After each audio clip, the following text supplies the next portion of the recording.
Good afternoon, everyone. Thank you for joining us today on our Business Preparedness webinar hosted by Congresswoman Norma Torres. Today, we are joined by City Council Member Robert Torres, as well as local stakeholders who will be discussing business resources in case of a natural disaster. And with that said, I would like to introduce Councilmember Robert Torres. Thank you so much, Jeanette, and thank you so much, Congresswoman, for the invitation to this event and for bringing our community together. It's really important that we gather all the resources necessary to support our small business community. Right now in the city of Pomona, what we've done, thanks to the efforts of the Congresswoman and the CARES Act, is the City Council has diverted funds from the CARES Act to support not just residents for rent assistance, but we're also supporting small business owners through through a grant application through the city of Pomona. So if you want more information on how to get access to those funds or how to apply for that type of grant money, feel free to look me up online or call at City Hall and leave me a message.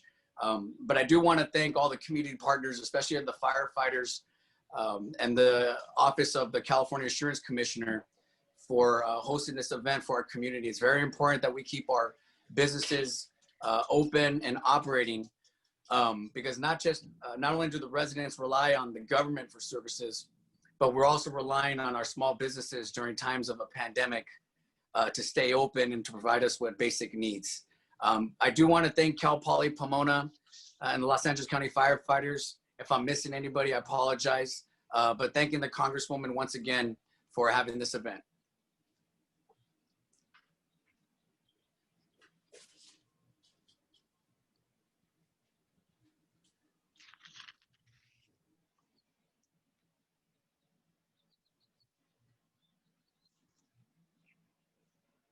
Sorry, thank you, Councilmember Torres, for that welcome. Before we move forward, I would like to make an announcement. If you have any questions, please feel free to insert them in the Q&A box located on the right to your screen, and we will get back to them during our section. With that being said, I will move forward to Congresswoman Norma Torres. Congresswoman. Thank you, Jeanette, and good afternoon, everyone. It's really great to have you with us today. I want to start by thanking my good friend Ricardo Lara, for the Insurance Commissioner, for having his office with us today, as well as all of our partners. So join me in welcoming, first of all, Councilman Robert Torres, Hugo Flores, Associate Insurance Compliance Officer with the California Department of Insurance, Michael Cummings, Private Sector Liaison for the Federal Emergency Management Agency, of course, Battalion Chief David Tygo with Los Angeles County Fire Department, and Dr. Justa Play, Professor at Cal Poly Pomona, Department of Geological Science. I want to thank everyone else who is also joining us on this webinar. The goal today with this conversation is to help our community prepare for the unpredictable, but inevitable, right? Earthquakes that shake our homes and businesses from time to time. We know that that happens. This is an opportunity for you to learn how to build a plan and become aware of the resources that are available to you.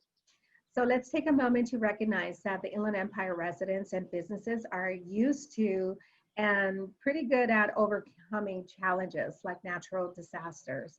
We're holding this event online specifically because we are in the midst of a global pandemic. And as we speak, wildfires are still burning across California. I have some current statistics. As of today, 11,500 firefighters fighting 21 wildfires in the state of California. Just last Thursday, they responded to 14 additional fires and quickly got them under control. Results like that require a plan. They require foresight, and that's why we're here today. The Great California Shakeout is this Thursday. This year, it may look a bit different, but it is important to practice the drill and follow all COVID safety guidelines. Everyone on this webinar knows California experiences earthquakes far more frequently than other parts of our country. In July 2019, Ridgecrest experienced an earthquake of a 7.1 magnitude. 34 hours prior, they had a 6.4 magnitude earthquake, was felt about 6.8 miles northwest of that same region. So the location of this earthquake was approximately 94 miles northeast of the San Andreas Fault. And in the last 30 days, the San Bernardino County has had approximately 94 earthquakes. So my question for you is your business prepared for when the big one hits? And we don't have to wait for the big one, because many of these could damage our property significantly. So we must prepare. 75 of businesses do not have a disaster plan, by the way. As many as 60% cannot open their doors after a natural disaster. So let's make sure that your business is not one of those. And with that in mind, I'll turn the floor back to Jeanette to introduce our first speaker. Thank you, Congresswoman, for those remarks. Our first speaker is Dr. Joshua Paulette. She is a geophysics professor at Cal Poly Pomona, and she will be discussing the local faults. Dr. Paulette, the floor is all yours. Good afternoon. I think I have a few slides that I prepared. Okay. Yeah, so my name is Joshua Paulette. I'm professor of geophysics, and my area of specialty is seismology. I also provide lots of information about near real-time seismology, so earthquakes right after they happen. So if you're interested in getting more information about that. I also put my Twitter handle there. I have 10,000 followers right now, and I'd appreciate a few more. Again, I focus mainly on providing fast information after local earthquakes. So next slide, please.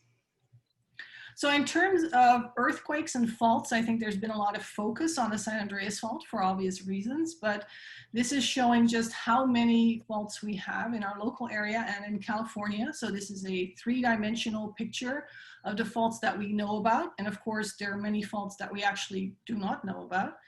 And they're colored according to earthquake likelihood. And I think that's also now very clear why we've been focusing on the San Andreas Fault, because the earthquake likelihood on the San Andreas is very high. And this fault is a very long fault, which means that it's capable of producing very large earthquakes. Next slide, please.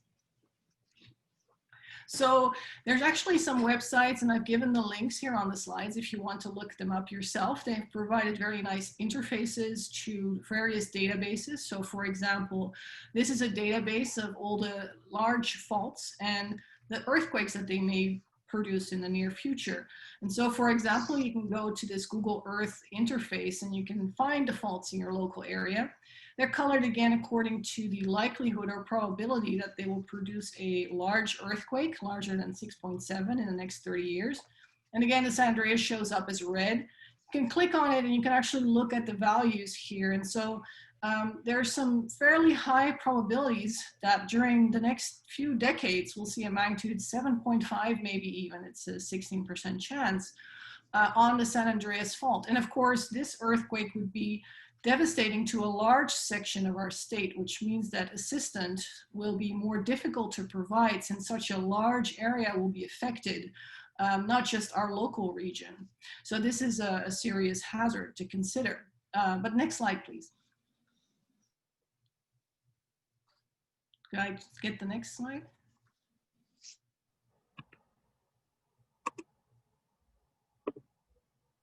There it goes.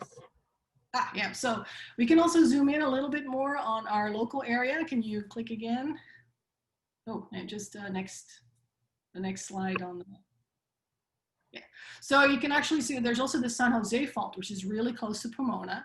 You can see that it's in green, which means the probability of a large earthquake is not very great. It's less than 1%. But one major reason for that is this fault is not very big, so it may not produce a large earthquake, but it can still produce a magnitude 6 or maybe even 6.5 earthquake, which would be a serious event for many of the local area and local businesses. Now, it will be more easy in a way to provide aid and assistance because we won't have a large part of the state affected, but the actual damage locally could be significant. Can you click again? That's the Whittier fault, which is capable of producing substantial earthquakes. Again, it's in yellow, so the probability of a large earthquake is slightly higher there. Next slide, please. So you can actually go onto the CGS, California Geological Survey website, and it has fault maps. And again, you can click on them and you can zoom in and zoom out, and you can find all of the faults in the local area. So I sort of circled where we were last time we did this seminar. So you can see we're very close to the San Jose fault. That fault actually runs through Cal Poly Pomona campus, straight through our campus. So we're very familiar with that. So you can look up, for your own area, what type of faults are close by, how large they are, and how recently they've produced earthquakes. Next slide, please. So in addition to earthquakes, there's other hazards associated with earthquakes, which can provide some significant or can cause significant damage, such as landslides. And again, the California Geological Survey has maps where you can look up the liquefaction and earthquake-induced landslide zones. So where you are located or where your business is located, how likely is it that you'll experience a landslide after an earthquake? And earthquakes quite often do induce landslides. Or if liquefaction can be produced during the shaking of the event, which means that the subsurface loses coherence and you might actually get damage due to buildings or structures sinking into the subsurface. And you can see again in large areas, this is the area around Cal Poly Pomona campus in Pomona, there are large areas that are zoned as liquefaction zones. So they are expected to experience liquefaction during significant earthquakes. Next slide, please. So we've been kind of fortunate. This is just the last few decades of local earthquakes. And some of you may remember in 2008, there was the magnitude 5.4 earthquake in Chino Hills. I remember that distinctly because I was actually in a dentist chair at the moment that that earthquake occurred, which is not somewhere that you want to be. What you also can see is that there have mainly been magnitude 5-ish earthquakes, and they are felt significantly. They cause some local damage, but we haven't experienced any really significant events in the past few decades. I've also indicated with 2020, the magnitude 4.5 El Monte earthquake, which happened very recently, which was also felt over a wide area. But again, a magnitude 4.5 is nothing compared to a magnitude 6. So we need to be prepared for shaking that's going to be significantly different from what we have seen in the last few decades. Okay, next slide, please.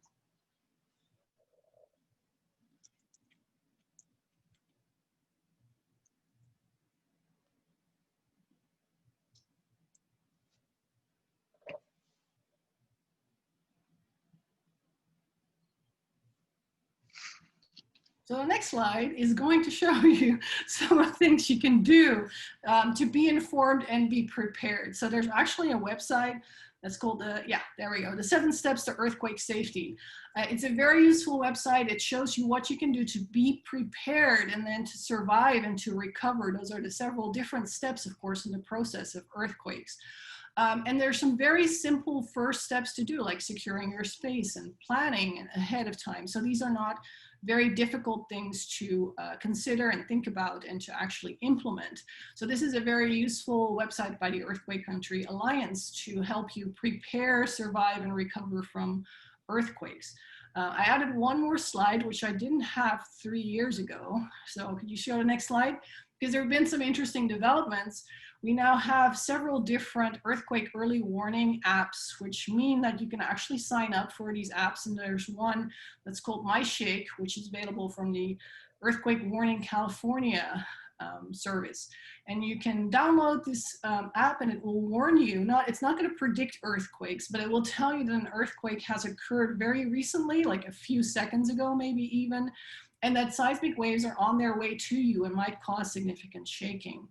And just for the purpose of the California shakeout, if you now download this app, you will also receive a test earthquake warning just to make sure that you've set it up correctly. I've personally set up this app myself, and I've already received several warnings. And so I actually got the warning before I felt the shaking. Nothing too big as of this point in time, but I think this is a great development. And I encourage you to download that app and be more prepared. So thank you.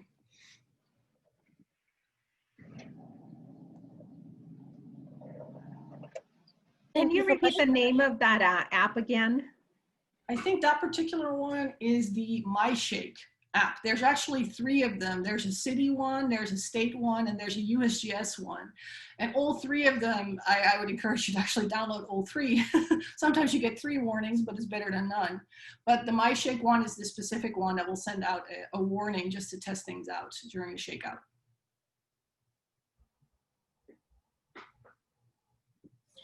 Thank you, Dr. Pillett, for that information.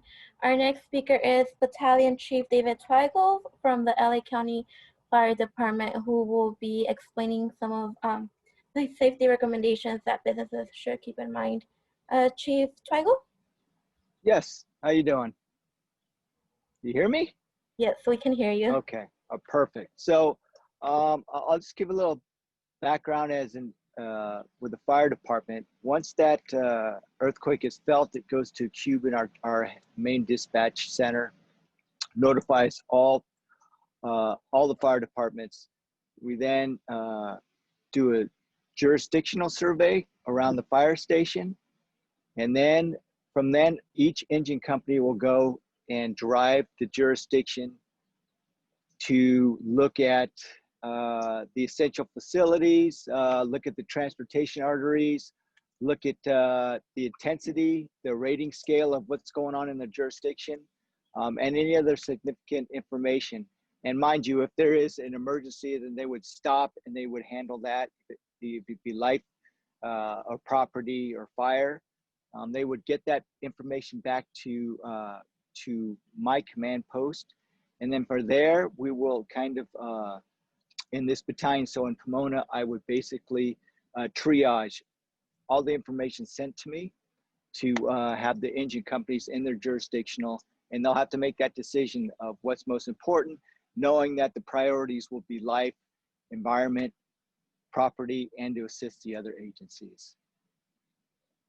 And I know in our website for Los Angeles County Fire Department, if you go onto that website, you could see under that great shakeout, there's a lot of websites that are there to get a lot more information. And on the business sense, for the business owners, it's kind of important for them to understand where their gas meter is, where the water shutoff is. And if they know that, and if they pre-plan, if there isn't an earthquake, know the escape route that they could go to, where to meet, have somebody in charge in the office that would be kind of in charge of that kind of a disaster program within, so that they would have steps to follow. Those are kind of the most important things that we see. I don't know if anybody had any questions, if I could maybe answer more. We'll take questions at the end. Thank you, though, Chief. Okay. All right. Thank you. Thank you, Chief. Moving on, we do have Michael Cummings from FEMA. He is a private sector liaison. Michael, the floor is all yours. Yeah, I'm just checking comms. Can you hear me okay?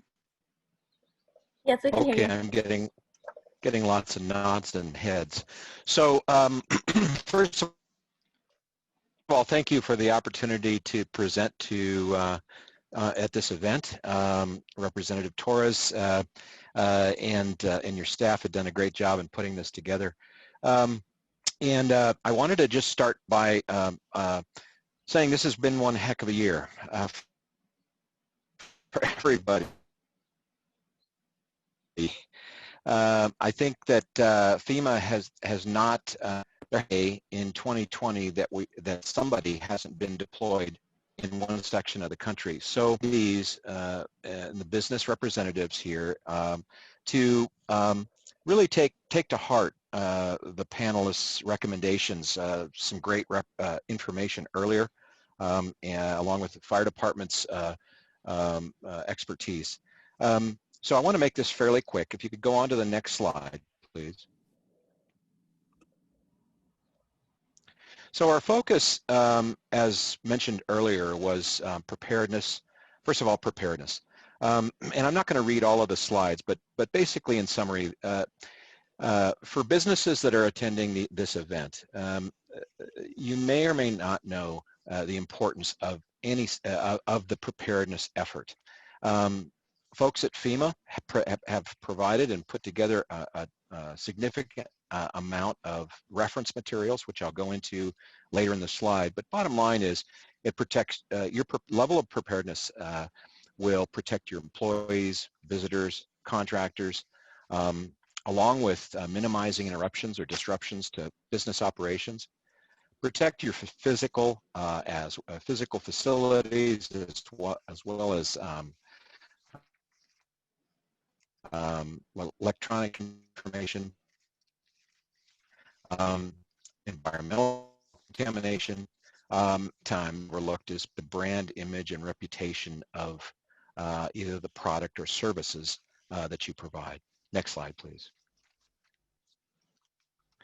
So preparation for creating a plan is again taking a look at the goals and then the components of a preparedness program. That includes continuity planning, emergency planning for employees. That includes multi-hazard planning, not just for earthquakes, but it's best to prepare for just about every kind of historical threat that might impact your operation.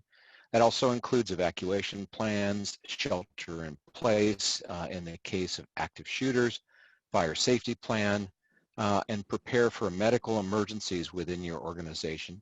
Coordinate with others like fire and law enforcement, and then review your plan and practice it annually. Next slide. So a significant part, two key elements of preparation for an emergency plan is talk to your people. Let them know what's going on. Get their input. Promote not only awareness and planning at the organization, but also individual preparedness. A number of companies that I've been working with here in the Bay Area have done a great job of internal preparation at their offices, but sometimes they've found that employees will stay home and make sure their family come into work to begin the recovery process. Write a communications plan. It's really important to communicate with your employees and staff, and they're clear, concise, and accurate with the information that you're putting out. So, secondly is protect the insurance coverage that you have. Michael, you're Continue. Say again? You're cutting off a little bit. Sorry. Okay, let me try this again. Can you hear me okay? 1, 2, 3. We can hear you better now. Okay. Let me know if my signal, my audio drops out. And lastly, assess your building air protection for the environment and security.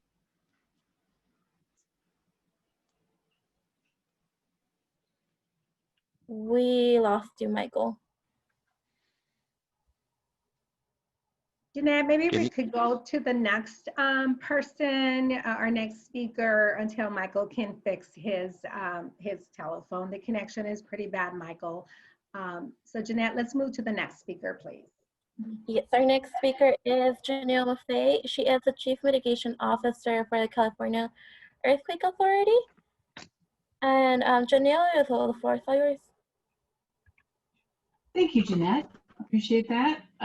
You're going to bring up my slides, right? Yes. Okay, wonderful. Thank you. So Representative Torres, thank you so much for inviting me today. I think you mentioned the pandemic earlier, and of course, we have come face to face with vulnerability. Obviously, a pandemic is a little different than an earthquake, but it is one that we can also prepare for. And so today I want to talk about mitigation. Mitigation is something that can make us more resilient and make us feel less vulnerable. Next slide, please. So the first and foremost thing to understand is that California's earthquake country. I think Dr. Paulette very carefully laid that out for us. There's a near certainty of a Northridge-sized earthquake happening somewhere in California in the next 30 years. We don't know exactly where, but what I try and encourage people to do is just say, we live in earthquake country, let's figure out how to be more resilient. Next slide, please. So, drop, cover, hold on. I wanted to make sure everybody has this slide up there, but from a mitigation standpoint, I am a structural engineer. And the reality is that the buildings in California, it's unlikely that they will collapse. That is the rare event. And so the idea is you're protecting yourself from falling objects. And if you try to get out of that building, you're going to be confronted with a lot more falling objects. So you're going to drop, cover, and hold on. Perfect time now that we're pretty much spending time in one place to practice that, and practice that with your family. Next slide. But on a broader scale, what do we need to know about mitigation? Well, mitigation is making your damage, your negative impacts less. So we're going to improve the situation. Next slide, please. And mitigation usually involves structures. So structures pre-1980, because building codes were not readily utilizing seismic provisions before 1980, we look at pre-1980 houses as being more vulnerable. Next slide, please. I'm going to give you some examples here. On the left is the very unfortunate situation we saw with multifamily soft story damage. Los Angeles and other cities have developed ordinances to have mandatory retrofits, but we should start looking at this category of buildings as buildings that require retrofits. Well, on the right-hand side is the single-family soft story. It's the house that has an attached garage with either a living space, meaning a room, or the entire house above it. And commercial buildings often have these vulnerabilities as well. You'll often see small businesses in particular in essentially what used to be a single-family house. Next slide, please. Another vulnerability, you may have heard this term cripple wall. Essentially, the crawl space of the house may have these short, spindly walls that surround the crawl space that are not properly braced or anchored. And in the case in Napa, we saw front door blocked egress, particularly for people with mobility issues. Utility lines severed can create fire problems. Next slide. But the good news is that there are solutions, and these solutions are not quite as expensive as you probably thought. Retrofitting can save lives, money, business interruption, and then residential displacement. So when we talk about businesses, let's talk about the people who come to your business, the people that you depend on for your livelihood. We want to keep them in their homes. We want to make their homes more habitable so that they're there to be part with you of the resilience of that community. Next slide. So retrofitting involves introducing new structural elements that are going to replace or are going to go in place and increase the seismic resilience, the resistance, the strength and stiffness of the building. And for that soft story, it usually involves putting a steel frame around that garage door opening, plywood around the garage, and the cripple wall. Next slide, please. That typical house with a crawl space, you're getting underneath there and you're putting in anchors and plywood. These are really very simple, but and cost effective, and will really significantly increase the likelihood that building is going to be repairable and occupiable, habitable for a house after an earthquake. Next slide. So it could happen today. We want to be prepared. You get about 3 days notice in terms of a hurricane. We need to be prepared every day. But there are solutions, and I want to point you to earthquakeauthority.com. The California Earthquake Authority has information on where to go for solutions for mitigation and insurance. Just don't watch. Thank you so much, Janelle, for that information. Thank you. Our next speaker is Hugo Flores from the California Department of Insurance. Hugo, go ahead. you can hear me. Had a little bit of issue earlier, but I want to thank you for allowing us the opportunity to be here. You know, the number one thing obviously is to take care of yourself and your family. But you know, after that happens, then Your volume is a little low. okay. Let me see if I can. All right, that's the loudest it's telling me. Okay. So once we're safe and you know our family, our friends, and you know our employees are safe, then we're going to want to you know look at our business, and you know the first thing is you have to ask yourself if you can afford to rebuild after a significant earthquake. And I understand you know you have to pay for you know the rent, or you have to pay for you know the leasing, you have to eat. I you know completely understand. So at the end, at the other presentation, I'm going to go over where you might be able to find some coverage on some policies that you may already have in your business. So in most building owners, they can't afford to repair or rebuild because they couldn't afford to even have an earthquake policy. So you know, so when this happens, if we're really relying on the federal government to help us out, we really have to have a plan, and there's no better time than now to have that ready, because they say it's not a matter of if, but it's a matter of when, and everybody here, all the other speakers have you know touched up on that. So you know, despite the fact that a majority of the California businesses are located in areas where we have areas, most businesses don't have you know the earthquake coverage. Most homes, for that matter, are the same way. But you know we have to ask ourselves a recovery plan when this happens. If we can next slide, please. Google, we cannot really hear you right now. Okay, sorry. Is this better? A little better. That's right. Yeah. Okay. So some points to consider. If we can go to the next slide. Some points to consider is that without earthquake insurance coverage, you may have to pay out of pocket for the damage to your building, the damage to your stock or to your inventory. If you have machines, depending on the type of business, all that. If you don't have coverage, it's not going to be covered. Most business insurance policies exclude earthquake damage unless you have an earthquake policy for that. And so I just don't want you to, you know, be taken by surprise. Better to know all the risks up front. But if we can go to the next slide, please. So what determines the cost, right? Because we all want to try and keep the cost low.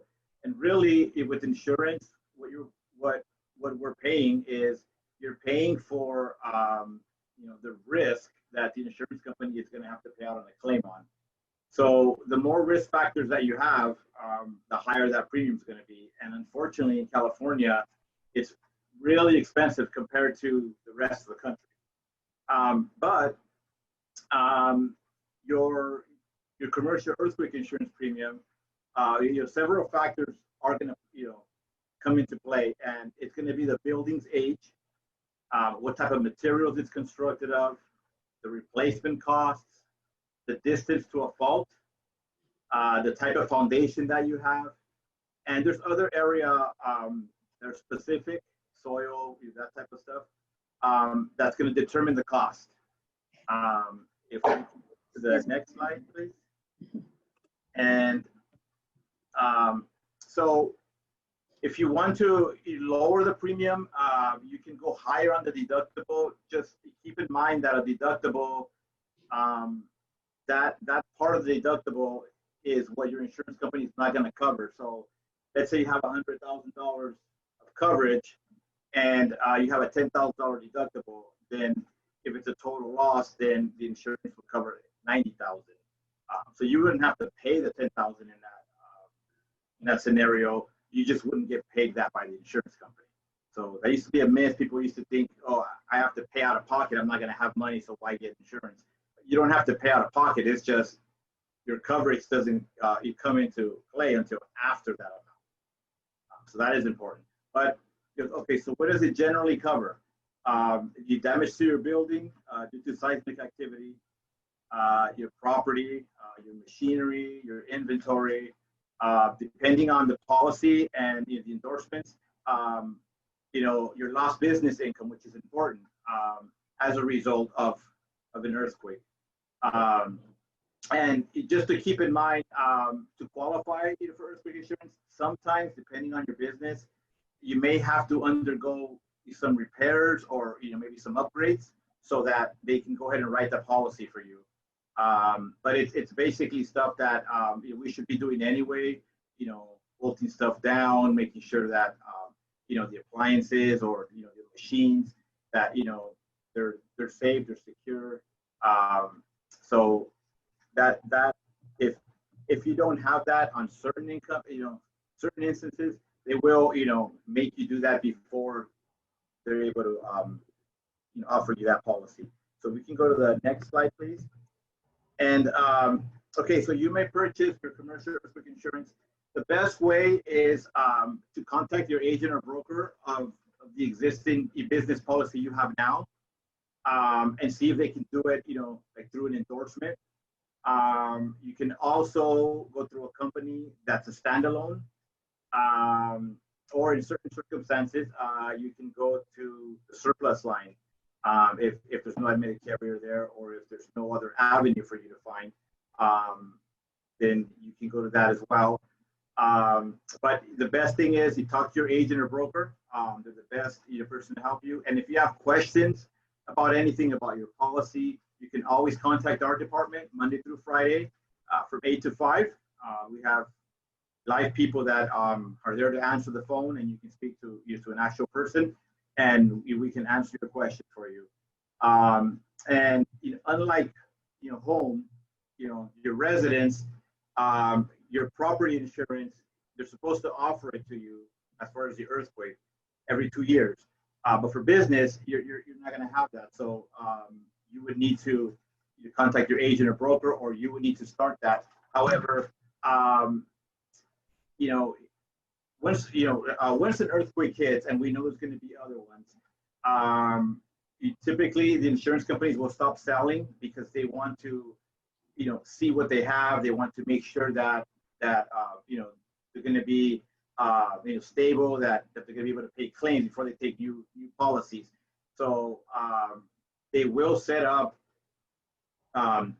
moratoriums, and they can last as long as 3 months because again, they're making sure that they're not going to go insolvent, and that they have all the claims that are barely just starting to come in. And so there is no such thing as a one-size-fits-all insurance policy, and they're all different. So don't judge it by your neighbor. Maybe he has a business one that really works for them, and yours is more expensive. They're not all the same. So again, if you have any questions, you can always call us or your agent or broker, and they'll be able to walk you through that. And if we go to second to the last slide, so if whether you're going to get the earthquake coverage or not, you don't want to have dual coverage anywhere, because you don't want to be paying twice for something that the insurance company is not going to pay twice for. So some common business insurance policies that you may already have that may offer some coverage after an earthquake without anything else would be like if you're in the commercial auto business. Your commercial auto insurance policies might cover the damages to the automobiles as a result of the earthquake. For workers' compensation, if you have employees that are injured, you may utilize the workers' compensation coverage, even if you do not have earthquake. And your business interruption insurance, this one's kind of tricky because it really depends on the wording. As you know, it is a contract between yourself and the insurance company, but some business interruptions do not exclude earthquakes. We saw that with the pandemic. We saw that with civil unrest, where they were denying these types of claims. On some of these policies, the earthquake is not excluded, so you could make a claim for that without having the earthquake. So if something like that happens, it's always good to review your existing policies, even if you're going to purchase an earthquake, because you don't want to have the dual coverage. You don't want to be paying for something that you already have.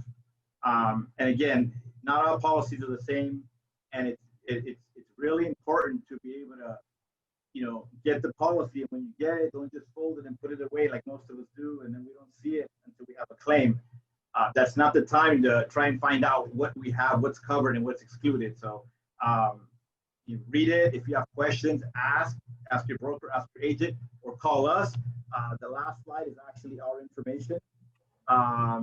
And we are there Monday through Friday, 8 to 5, either by calling, you know, the number on the screen, 1-800-927-4357, or going on our website. And we can certainly help you out, not just with earthquake, not just with homeowners. We regulate over 21 lines of insurance. So with any question, you give us a call. Our boss loves, you know, for us to work. So if you have any questions, I'll be more than happy to answer it. I believe we're taking that at the end. So thank you. That was my time. And thank you for having me. Thank you so much, Hugo, for the information. I would like to come back to Michael. Michael, do you want to finish your presentation?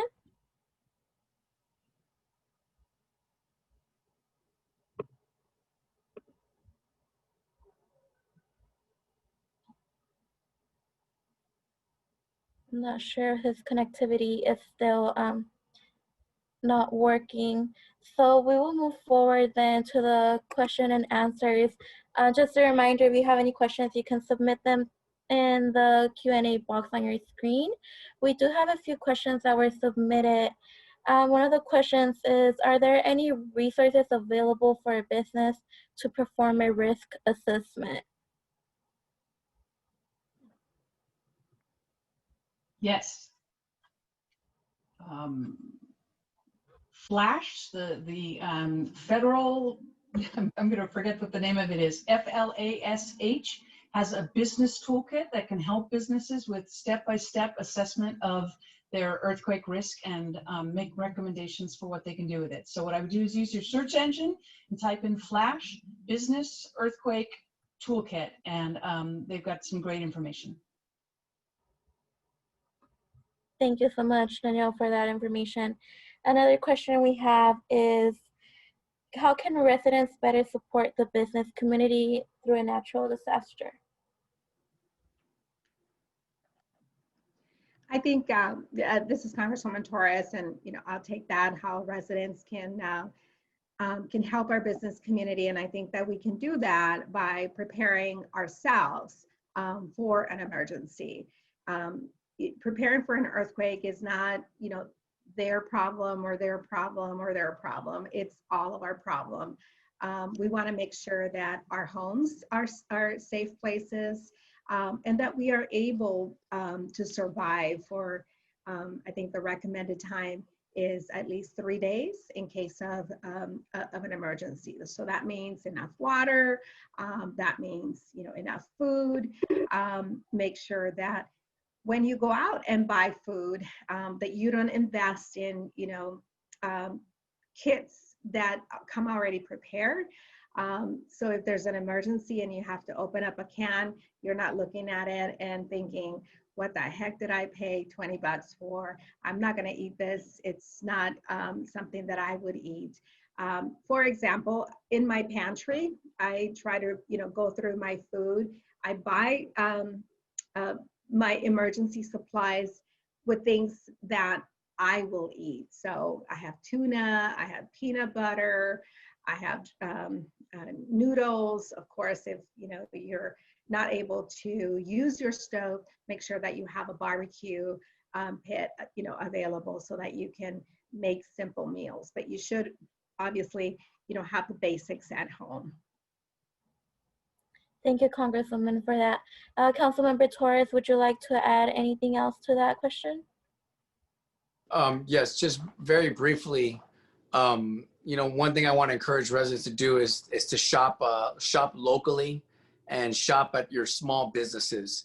Right now during the pandemic, I always try to go out of my way to shop at our local eateries, to shop at our local locally owned businesses. And although sometimes we're paying an extra 50 cents or an extra dollar or two for, you know, for services or for products, but at the end of the day, it goes a long way because there's somebody employed at that store, and they work and they're going to school, and it helps our community when we continue to shop locally. So thank you.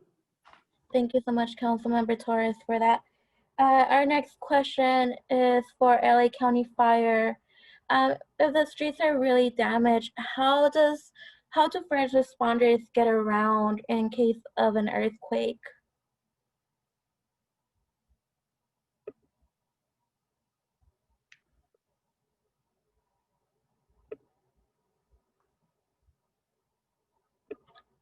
We will come back to that question. The next question is, what are my options if I am a renter, and how will I know if my landlord is insured? Janelle, do you want to go ahead and answer that for us? Yes, so first and foremost, there is renter's insurance for earthquakes, and you have to have a companion policy. And one of the most important things that it does for renters is it provides not only coverage for your contents that could be damaged, but it provides some financing so that in case you have to move out, for example, you could have a water main break, a fire sprinkler break in your building, and you would have to move out for some time. This provides you with some loss of use. So you can have individual renters insurance that covers earthquake damage and loss of use. And then, of course, I know that one of the questions was about, you know, how do I know if the owner of my building is insured? Well, you need to ask, and you need to ask to see the policy. And Mr. Flores might want to step in, and I don't know if you want to add anything else about that. But really just, you know, and if you need some help with, you know, the Renters Association or with some other folks, you should be able to ask and see what the policy is so that you understand the resilience of the building owner.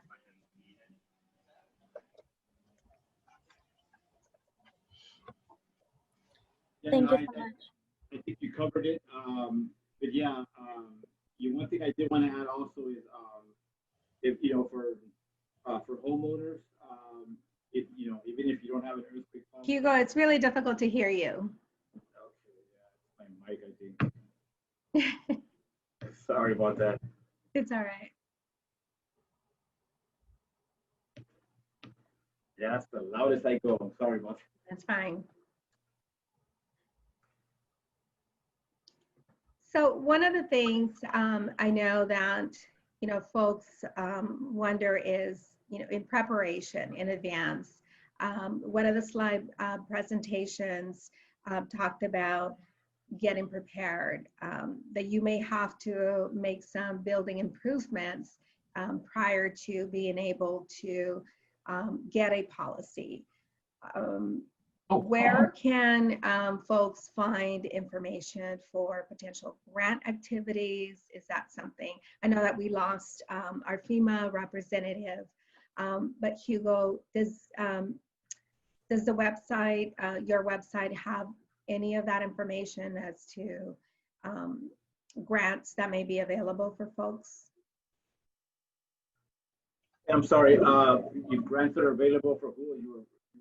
I think it's my speaker. To prepare for you know, an earthquake, sort of brackets, any type of infrastructure improvement that may be needed. I know some local cities, you know, have grants, but it's a really unfortunate that FEMA isn't on here. Janelle, I can take that if that's okay. Yeah. Yeah, so I think, you know, with commercial insurance, it is possible that the building owner may be compelled by their lender to either get earthquake insurance or retrofit or both. So that's a commercial policy. With a homeowner's policy, it's very important for all Californians to understand that when you write fire policies in California, there is a state law that requires you to offer earthquake insurance. The homeowner is not obligated to purchase it, but it must be offered. And you can have any kind of a home and you must be offered earthquake insurance. Now, there are hazard reduction discounts for some of those vulnerabilities that I showed you pictures of, that if you do that brace and bolt retrofit of that crawl space, you'll get a premium discount. And so it's a significant, up to 25% discount on your premium. And one of the grants that we do have available, Representative, is Earthquake Brace and Bolt. However, registration is not open all year round. So if you do go to the earthquakebracebolt.com website, you can put your name in and we'll let you know when registration does come open. And there's lots of information about the retrofit. And so we're not telling you to wait until registration opens. There is lots of information how you can go about this yourself. But if you feel that you need a grant, you can certainly watch our website to see when we get additional funding and we open registration. And so that's about a $3,000 grant for just a single family retrofit. There are other programs, for example, the cities that have the mandatory ordinances, what they find is that most people are going to their lenders, the people that they have a mortgage with, a relationship with. But also there are some other types of financing that people can do a little bit of searching for, and they might find some help. And, the information on that website that you put out, we'll make sure that we'll get it and we'll post it on our website for folks who might have not written it down. Yes. Thank you. So much. Councilmember Torres, would you like to answer the question on the streets? How can first responders get to where they need to be in case of an earthquake if the streets are damaged? I'm back. Did you hear me now? Oh, he's back. Okay. Chief Troyo, yeah, I'm back. Sorry. Anyways, so no, like I said, our jurisdiction, our engineers, we all know every way to get around every little nook and cranny of the city. Like it was like our neighborhood. So, and we have multiple vehicles that can get in there, just not fire trucks. So I think that if there's road damage, we will be able to get in there. Because you do an assessment, right? Right after an earthquake, you send out your folks to do an assessment of yes, yeah. Yes, jurisdictional survey, yes. Okay, thank you. Thank you. Councilmember Torres, did you want to add anything? Yes, I just wanted to add one thing was that for the residents to know in regards to just traffic and traffic calming measures, what we're doing is we're looking at how in the future we could improve emergency response times and at the same time mitigate some traffic calming measures like possibly radar speed limit detectors, speed humps. How do those all play into an effect, and when the fire department or police respond to an emergency call? Something that I've been bringing up on the city council level, and it's something that I hope in the near future we could talk about because I think it's important, especially when a natural disaster is happening. So thank you. Thank you. We do want to be respectful of your time. Congresswoman, any closing remarks? I just want to thank all of our panelists for being with us today. I know it's been challenging. It's been challenging for me too. I don't know why the internet is a little bit off today, but it is. Thank you so much.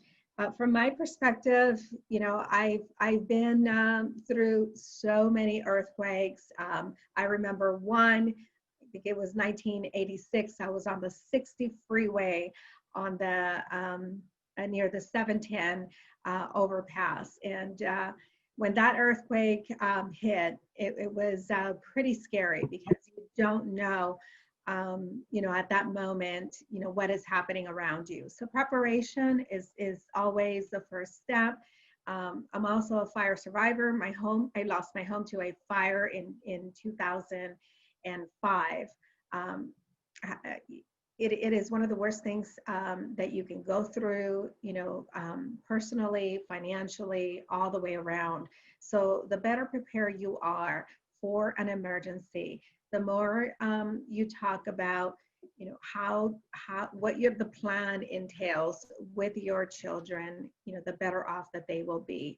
And for the business community, obviously you want to make sure that if you have shelves, that those you're using brackets to keep them in place. If they're shaking, you have to protect not only your customers, but you have to protect your employees.